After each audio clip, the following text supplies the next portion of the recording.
What are archetypes and how have they impacted your life?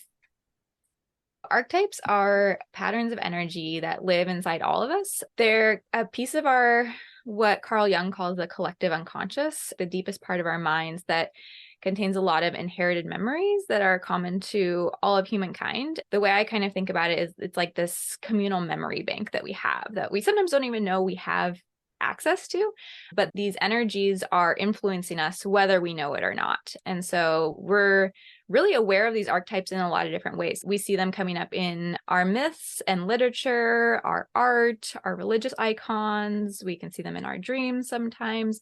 And we can really see them in ourselves. They're a way for us to understand what's going on in our minds and the minds around us, because it really, instead of us being like an individual, like I am me and you are you, we all have these energies in us. So I think one of the most commonly recognized archetypes is like the hero. We see that in like every movie ever, right? And we all have that hero energy in us. Maybe some of us don't think that we have it, but it really is there. And so we can connect with each other on that level because we all have that in us. Another one is like the teacher archetype, where all of us has the ability to be a teacher of what we know and what we're good at. Maybe it's math, maybe it's something else like kindness. All of us have these energies within us. What got you interested in these archetypes? When I started learning about them, I was just like, wow, I could suddenly see things very clearly in my life that I was like, this is undeniable. These are here and I need to learn more about it. Specifically for the feminine archetypes, I started learning how they were tied into our menstrual cycles. And as I started to watch the flow of my own menstrual cycle, just being like, wow, these are so connected. I'm the kind of person that I want to learn everything about everything. And my life is made more rich by all these different connections that I draw through or draw between things. Once I find a connection, I need to know more. It's insatiable. I love that energy about you, and it comes full force. Did you have a particular moment where an archetype stood out and you're like, oh, I want to embody that? I don't know if I've had like a specific, I would have to think about like a specific moment, but I do know through my day, like archetypes will pop up, like the Virgin Warrior archetype that I'll talk about in a little bit. I really see her in my life when I'm like going out and being really competitive in a sport or something. It's just fun, playful, super energetic, full force energy. That's a place that I see that. I guess here's a moment when I lived in Ecuador for a while, and the mountain there, Cotopaxi, is like 19,000 feet. And I've never climbed a mountain before, but I know people do it. And I was looking at the mountain from the city and I was like, I want to climb that. It was just like a thought that popped into my head. And so I went and did it. And it was literally the physically hardest thing I've ever done, probably to this date.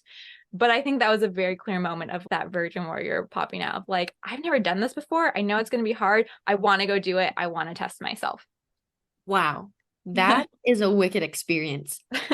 How did you acclimate? I have to ask before we go into archetypes. I'd been in keto for about 2 months before I did it. And I had been like running training for like a 15K or something like that. So that was pretty much all the acclimating I did. I wouldn't recommend it, but that was my Virgin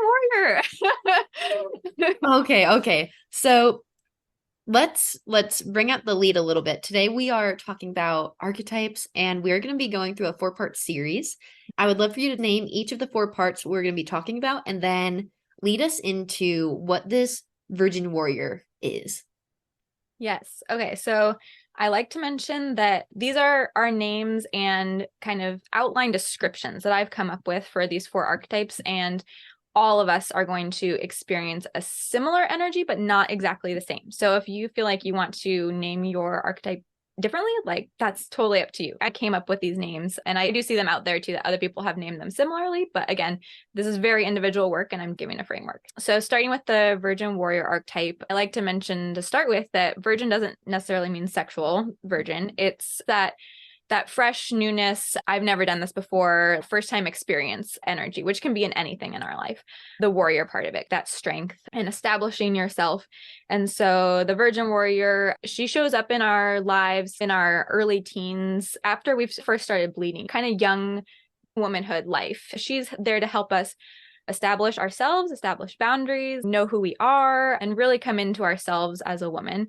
She's also represented in our menstrual cycle in the follicular phase. So right after we finish bleeding, where we have this, our hormones start to rise again, and we get this kind of fresh energy. We're done bleeding. We're ready to come back into the world. We can also see this in the outer seasons as well. That spring energy that we all feel when things start growing again.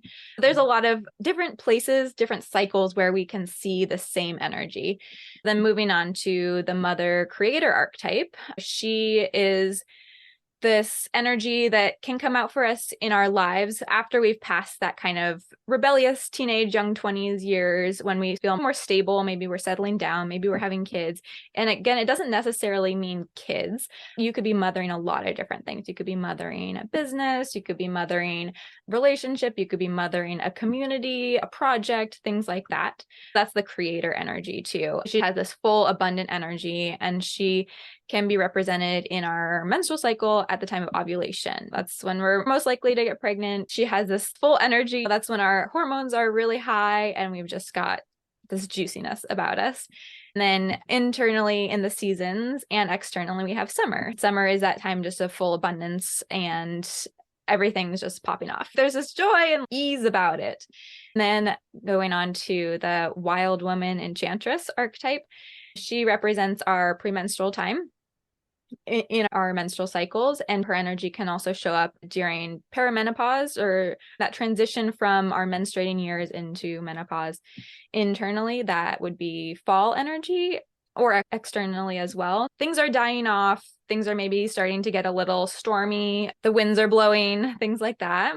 And then the fourth one is the wise woman crone, who we can feel at menstruation that need to rest, recharge, relax. Also visioning too. She really has this power of wisdom about her. In our menstrual cycle, that would be menstruation. And then internally for our seasons, that would be winter, feeling quiet and calm, that coziness, that need to not do anything really. We can be whole just by being, lying on the couch reading a book or something like that. And that's just as important, being able to go through each little section and honor them in our everyday, in our week, in our months. I'd love for you to dive into the Virgin Warrior and how can we better encapsulate this energy in our day, in our month, for the long term work, love, life, all the things. Yeah, totally. The Virgin Warrior, this is a cool thing for anybody to do, is to get in touch with that energy and jot down what is coming up for me. Because like I said, all of these are inside of us already, even if you don't know it. So kind of doing a brainstorm of words or feelings or sensations that you might associate with her. Some of the ones that I associate with her are like strength, courage, newness, curiosity, playfulness, enthusiasm. Sometimes when I'm trying to embody her in my own life, I honestly just think back to when I was a teenager, what it felt like to be running around carefree and having that much energy and just bringing that into my own life. One of the ways we can work with archetypes is physically embodying them. So almost like an actor in a play, or, method acting, where actors really use their own sensations and experience, where they're just trying to let that sensation kind of take them. They're not trying to be themselves playing somebody else. They're actually trying to be that person. And so that's what we can do with archetypes too, is like have this clear picture of them and then take that energy and just let it flow through us so that we can run with it. Thinking back to times when you have experienced that in your life, whether it was your teenage years or say it was an experience that you had, like I shared earlier about climbing that mountain. So sometimes when I need that energy, I'll look back to that and I will literally remember everything about that, feeling that moment, like what was going on and how can I use that now? Because I'm not feeling her, like I'm feeling disconnected from her. And speaking of, we can talk about their shadows too. Archetype has a shadow side, and shadows are not necessarily a negative thing. I think there's a lot of fear around them, or like, oh, that's a bad thing. We don't want the shadow. And shadows really are more just teachers. They show us where we're out of balance in our life. And it's not necessarily that we need to fix anything. It's that we just need to come back more into balance, knowing that we're dynamic beings, we're never static. And so we're never going to be perfectly in balance, but that shadow side is just like telling us like, ooh, swung too far that way. Like, let's bring it back. And the more we can realize that in real time, the more we can flow through it. I remember the first time I learned that balance was not a static thing. Like that kind of blew my mind. I was like, oh yeah, you're right. When you're balancing on one foot, you're wobbling the whole time. There is no static point. I think we think about this thing of like, I'm going to be in balance. I'm going to be right in the middle of whatever. And there's going to be swings one way or another. What we're trying to do is catch that swing and move it back another way before it goes too far and we fall over. That's such a good analogy because I think about instantly balance beam, gymnastics. Mm-hmm. You cannot hold an isometric pose for more than 30 seconds. It's really hard, at least. Yeah. So that's such a good distinction. Thank you. Yeah. Yeah. That blew my mind when I realized that. I was like, oh yeah, okay, totally. So the shadow side of the Virgin Warrior. Well, actually, let's talk about what her mission is. I think that will help first before we get into the shadow. So each goddess or archetype has sort of like a mission or a task or however you want to think about it. That's what they're trying to do in life in order to bring us fulfillment or in order for us to feel fulfillment. So for the Virgin Warrior is establishing herself. I like to think about these in terms of the life cycle a lot of times. So that young teenage energy, if we can think about like, we're really trying to establish ourselves. We're breaking away from our parents. We're wanting to dye our hair, get tattoos, pierce things, all those things that are like, this is going to be me. And I think it's really easy at that time to be persuaded to different things. So we just need to be mindful that what we are pursuing is what we actually want and not what someone else wants that we think we want, or just to go along with the group. Establishing, and then I think experience too. She's all about experiencing. I just want to know what's around that corner, what's over that edge, what's at the end of the world. Like she wants to go big and she's just got so much energy. And then there is the challenge part of it too, of like, if she wants to have those experiences, she's going to take on the challenges and she's okay with that. And that's that part of us that can be really fearless. I think, especially as we get older, we become sort of disconnected from that a little bit. It's so easy to be fearless when we're in that stage of our lives, but working through archetypes, we can bring that energy back to us, knowing that it's always there. We just maybe have to call it up a little bit more than we used to when we were in that stage of life. Then to tie this into the menstrual cycle as well. So during that follicular phase, when you're coming out of menstruation, there's this like surge of energy. I know the energetic flow of menstruation can be so different for women, but I think a common experience is to have a rise of energy as you're coming out of it. For me, for example, I have to be careful not to go full force on like day 3. Like I'm feeling it and I'm ready to go. And so it's like, okay, whoa, we still have to make sure there's like a little bit of reserve that goes with it too. Still take this at a sustainable rate and not spend all the money at once, right? The energetic money. Sustainability is everything. I would love for you to go into how long the follicular phase is and how you can ease into it. I mean, if we think about spring as a season, the flowers don't all bloom at once. We get really excited because the little sprouts start to show, that everything's budding, and eventually that big, beautiful flower is there. Yes. One way I like to think about this, so like I already mentioned balance, I was a movement coach or personal trainer for a while, and I'm very kinesthetic. So I tie a lot of things into the body as well. And like we were talking about, I can't separate anything in my life. Everything is connected. And so what I think about is body related. I think about surfing, which disclaimer, I'm not actually a surfer. I've done it once and I don't think I actually even stood up on the board, but I can imagine, right? So when you're surfing, you're like catching that wave and it's building, it's swelling. And if anybody has surfed or watched a surfer, you know that feeling of just like that steady, slow building, swelling.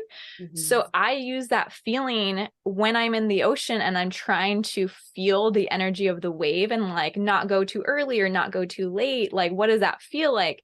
And so I really use that in my daily life or my cycle life where I'm feeling this, okay, I just have so much energy. I want to go do all of this. And okay, well, catch the wave, get out of your head and get into your body. Like, what do you really want to do?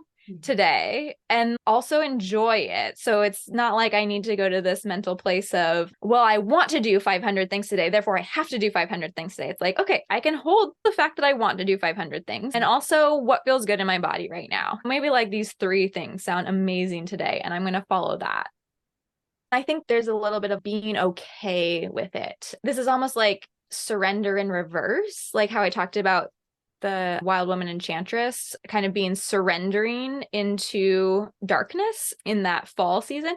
This is almost like surrendering into growth, which, yeah, I didn't mention this before, but there is a lot of crossover. And in my mind, I'm thinking about this a circle where I have the mother goddess at the top, that's ovulation, the wise woman crone at the bottom, that's menstruation.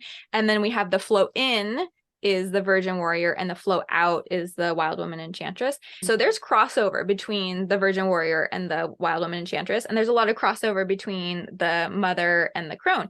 Even though mother and crone seem really different, they have this steady state energy where it's like I've arrived at something, whereas the virgin warrior and the wild woman enchantress are transition energy, and it's like I'm moving through something. There's dynamics going on here, there's going to be emotions, there's going to be chaos or whatever. So I really see the connection on the 2 sides of those and the 2 sides of the top. And then there's also the connection between the phases that are adjacent to each other. But as we're flowing from Virgin Warrior into Mother, Mother is all about abundance and joy and pleasure and gratitude and this full feeling of amazingness. And that's what the Virgin Warrior is moving towards. So we need to know that we'll get there. Like there is a full state that we don't have to do it now. We don't have to do everything now. We can enjoy the process. I've gotten goosebumps multiple times. And just your fullness of the energy flying through you is like this beautiful painting that, thank you. Like one of those, like, I don't know, as a kid, you had those weird little games, like you could push something and the photo would come alive and then you could put it the other way and it would like slowly disappear. That's what I'm thinking of. And it's just so much fun to envision this. Yeah. And to see how it can make a woman's life feel so much easier. Yes. And I would love for you to explain, if someone is just hearing this, they're like, oh my God, this sounds exactly like what I need. Where and how do I start? What's the one piece that they can begin to tip into it with? I think just slow down and notice. I think this is, speaking of trying to do everything at once, when I first started learning this stuff, I got really overwhelmed because I was like, I need to know exactly what's going on at every point in my cycle every day. And it's really not so much of getting it down. Like this is not a worksheet. This is not like a check of boxes. It's not a math problem. It's an energy. So I think having grace with ourselves and trust with ourselves that as we notice more, we will learn this in our own bodies. I think just tuning in to experience and celebrating the small moments when you notice something, like, because it's just going to start with, I really did feel super energetic today. And today is day 3. I've never really thought about how energetic I felt at this day of my cycle. Mm-hmm. And then that will build from there. So does that kind of answer your question? Absolutely. Just beginning to track and to witness. Would you say this takes about a month so that you can, wherever you're at in the cycle, you get an idea? Maybe at menstruation, it could be easiest because you know when day 1 is, and then you could go from that point. Yeah, I would say a month is a good place to start, but really where you'll get the most out of it is multiple months. When I started moon journaling, it was like a couple months where, so I would moon journal every day and I'd write down the day in the cycle. And like you said, the day 1 is the first day of menstruating. They say not counting spotting, which can sometimes be hard to tell. So, whatever you feel like is your day 1. And then I would do my journal entry for day 5 or whatever. And then I go back to the previous months and I look at all my other day 5s and I'd be like, like sometimes I would have written the exact same thing because I'd always write my entry right before I looked back. Sometimes I would write the same thing and I'd be like, that is so crazy. I didn't even remember that from last month. So yes, I think tracking is a huge insight into how these energies are playing out in our own lives. Wow. Can you explain for anyone who's not catching on to the moon journal, what a moon journal is and why is the menstrual cycle related to the moon? The menstrual cycle is about 28 days. Again, very different for everybody. And the moon cycle is 28 days as well, or like 28 and a quarter or something like that. I don't know if scientifically they have been able to tie this. I've looked before and some people say like, oh, this is a myth or whatever. I'm like, I don't think it's quite coincidental that we have these cycles. And also something that's really interesting to note is that our cycles go on a monthly cycle. Our hormones change drastically throughout a month. Yeah. And we're associated with the moon. Women are associated with the moon. And men are more associated with the sun energy and their hormone cycle on a 24-hour cycle. And so that's why women are or the menstrual cycle is associated with the moon cycle. There are the phases of the moon. So if anybody's really into astrology, I know you know way more about this than I do. So if you want to jump in at any point, very simply, we have the 4 phases of the moon. So we have the waxing moon where it's increasing, the full moon, the waning moon where it's decreasing, and then the new moon, the dark moon where we can't see it in the sky. Those energies also correspond with that circular 4-phase energy. So Virgin Warrior is that waxing moon, that increasing energy. And then Mother is associated with the full moon, so that full abundance, ripeness, huge brightness. The waxing moon is the Wild Woman Enchantress, so the waning, decreasing energy. And then the new or dark moon is the Wise Woman Crone. So that's kind of a basic outline of how the moon cycle ties into it as well. And then for moon journaling, and if anybody doesn't have a moon cycle or a menstrual cycle for whatever reason, you can do this on the moon cycle. So day 1 would be the dark moon, the new moon, and then you can track it from there. And I do actually have a friend who doesn't have her cycle anymore, and she tracks on the moon cycle, and she has noticed significant cycles just based off of the moon. So the moon really does affect us, like we said, starting on day 1 and just writing down how you're feeling that day. It could be emotional, physical, mental, spiritual. It could be how hungry you are, how thirsty you are, how social you are, how sexual you feel, any of those things. What's going on in your life? You know, are you frustrated about something? Are you in love with life? Any of those things to give a snapshot of your day. It can be 3 sentences or something, you know, just a reminder, because of course we forget from one month to the next. And then doing that for several months and then looking back for patterns. When I did this, I realized that day 21 was always kind of a bad day. And I've been able to identify this day. That's like my Wild Woman Enchantress energy, where everything it's just unreasonable. I just can't understand why I'm even upset about the things that I'm upset about. And it can be frustrating, but I have really been able to be like, okay, this shows up every or almost every month at this time. So now I can really be gentle with that and just be like, okay, well, what can I learn from this? And I know it's going to go away, because sometimes I think it can be so easy to be like, this feeling's never going to go away. And to look back at all my journal entries and be like, nope, there's proof right there. In 5 days, you're going to feel great. That is very empowering. Way simple way when we actually do it. When we put the 3 minutes in to grab the journal, write the day, the cycle day we think we're on, and then jotting it down. That's profound. And I've never actually have heard anyone talk about it, how you're talking about it. And I've never even thought about it myself to do that and to look back and go, huh, this day is always particularly challenging. Yeah. I think everyone who has a menstrual cycle should do it for sure. And if you don't have a menstrual cycle, like I said, you can do it on the moon cycle. Now that I've done the menstrual cycle for so long, I've kind of been interested in doing it on the moon cycle just to see how does that experience show up for me too. Thank you so much for sharing that. That is a freaking powerful tool, everyone. I highly recommend it. And for men, I just wrote about this in my newsletter, but men are on the 24-hour cycle. And a really cool analogy was women are like that big tidal wave, like you're saying. It comes over a really long month and then it will go. But males are more like an ebb and flow. Every day you get that quick ebb and that quick flow back.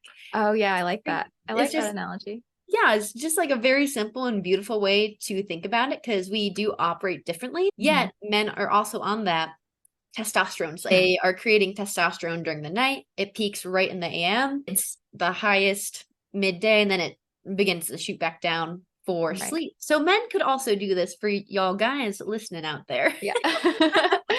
Yeah, totally. Yeah. And the moon too affects all of us. I think men also have access to that monthly rhythm as well, not necessarily through their hormones, but through the moon energy. Absolutely. Do you think that, this question of when we're able to take this responsibility of honing in on our cycle, do you feel like this gives us the power back to how we curate our lifestyle? Oh yeah, 100%. Yes. You mean like stepping outside of what culture has dictated for us? Yeah. Yes, 100%. One of the major ways is that like you have proof now of what's going on with you. It's not just like, oh, I'm being battered around by the wind of everything going on around me. It's like, oh no, look, this is your internal cycle. Things are happening here. I'm just going to do what the day tells me to do. It's like, no, I can really be more mindful of how I'm spending my energy. Or for a simple example, if you have mapped out on your calendar, like when my day 21 is, I can be really aware of, am I going to plan that for that day? I can always choose to, like, again, this is not a prescription for your life. There's no boxes. You don't have to follow anything. This should not be stressful, but it's just information. Like if I see that day 21 on my calendar and I'm planning to do a workshop or something. Is that the day I want to put it on? Maybe not. Super valuable. Does someone who might be in a 9 to 5 Mm-hmm. traditional male designed working program Mm-hmm. handle this and use it to their advantage? My first thought is just get out. No, but quit. This is something I've been contemplating a lot lately, actually, is how to, because life doesn't always play the way we want it to. Yeah. How can we address these things, even though things are not ideal? Mm-hmm. So say, for example, you're going to get your period and yet there's this super social thing you have to do, like family gathering or something like that. All you really want to do is be in bed. So that has to happen. You have to go to this family reunion for whatever reason. How can you still bring in the wise woman crone energy into that space? So maybe you just have quieter conversations with people off to the side. Maybe like you're naturally a very social, energetic person, but you recognize that you're going to have this energy. You allow yourself to just be more chill. Don't think about what people are going to judge you about, like, oh, she's not being herself or whatever. No, that is yourself. If that's what you're choosing, that is yourself. So how can I pull in these more gentle energies into that time of that cycle? And also, this is really interesting to notice, is that when you really pay attention to this and you allow yourself to catch that wave and ride the wave the whole way around. I learned about this a long time ago, or I heard this a long time ago from a friend when I hadn't been journaling yet, and she knew her cycle really well. And she was like, yeah, I realized that all of a sudden around menstruation, I wasn't having big events. And she wasn't trying to make that happen. That was the energy she was living her life by, and therefore her life was kind of molding to it. And I have actually noticed that in myself too, where like all of a sudden, yeah, I'm not even necessarily planning this, but my calendar is clear around menstruation because I don't know, subconscious things, or I don't know why. Wow. So when you get that in tune with it, that can happen. Hard to do sometimes when there are all these external influences. But yeah, going back to how can I pull in this energy a little bit is just advocating for yourself more. Sometimes I think we hold ourselves to standards more highly than other people. Like, can I just ask, can this be taken off my plate right now? Or, I'm in my Virgin Warrior energy. I'm going to like check off a few more things to like buy myself some space later or something like that. So yeah, there are a lot of little subtle ways that you can work with that energy, even when you have a very strict schedule. Those subtle ways are usually the most impactful ways Yes. that we can make change in our life. Yes. What just came up for me with the life will mold to your energy. Yeah. It's so true because your subconscious mind. I know with your rising Scorpio, you're all about that subconscious world, all in, all out, gonna go deep. And it's this mysterious energy underneath, but it's the truth. It's this honesty. It's this authenticity that wants to shine and be prevalent. Because when we can say yes to ourselves, how we're operating and moving through our day, and the energy we feel, it'll just make more sense. It'll be happy. It'll support us. That's what life wants to do for us. It wants to support us. Right. Totally. Yeah. And these archetypes are really like a teacher of that. And the cycle, the inner seasons, they really are a teacher of that, of getting in touch with essentially what you just described as intuition, right? How can we function on our deepest level to be in a flow. We're not forcing or trying to swim up current. We're going with it. And once we start going with it, everything becomes easier. With this intuition idea, using this wobbliness that we're talking about with balance and how we want to stay in balance, but when we do get thrown off the horse, how could we even tap into that intuition? Maybe we're conscious to it or not, but we understand that, oh, maybe a shadow aspect is coming up.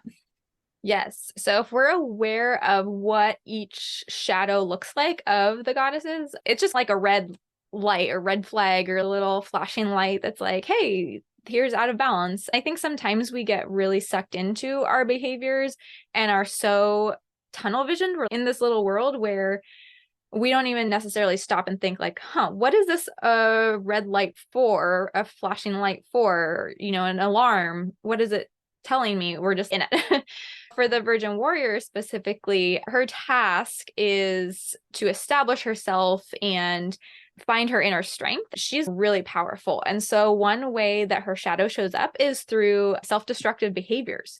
She's trying so hard down a destructive avenue. So for example, addictions, perfectionism, eating disorders, or things like that, where like she's trying so hard to be something, get something, do something, it becomes self-destructive, especially perfectionism. I want so badly for this to work out the way I want it to. I'm going to use my full strength to get it, which means nitpicking about everything, which means tearing myself down about everything. You can really see her strength coming out there in a very negative way. We want to use her strength for our growth, not to tear ourselves down. If you see those self-destructive behaviors, that's a good sign that things are out of balance. Another one is denying your own individuality. So that's going along with what other people want, excessive people pleasing, afraid to set boundaries because you're afraid that people aren't going to accept the self that you're trying to create for yourself. So you're like, okay, I'll accept what you want me to be. That denial of individuality, because her whole mission is to find out who she is. And we have all these other influences. And when we let them overly influence us, we can get out of balance in that way. In my head, just to make a note of it, it feels like a cardinal energy, of course, so spring, Aries energy. And then that addictive mechanism is that inability to trust. It's really that holdback of, I have to manipulate or control every aspect. Yes. Yeah. Inability to trust is huge. Trying to control everything. Exactly. I feel that so strongly sometimes in myself. I can recognize that shadow for sure. And then the third, I'm kind of thinking of these like three main shadows that I think of. There's probably infinite ones, however they show up for you. Being out of alignment with your own soul too. So, that feeling of being directionless or just like confusion or not knowing who you are, things like that. That's just a sign, again, that she hasn't put in the energy in the right places or spent enough time developing who she really thinks she is.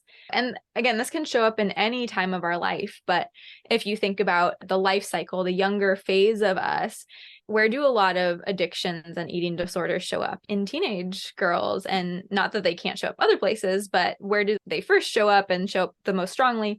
Denying individuality. So that's the classic mom saying, if your friend jumped off a cliff, would you do it too?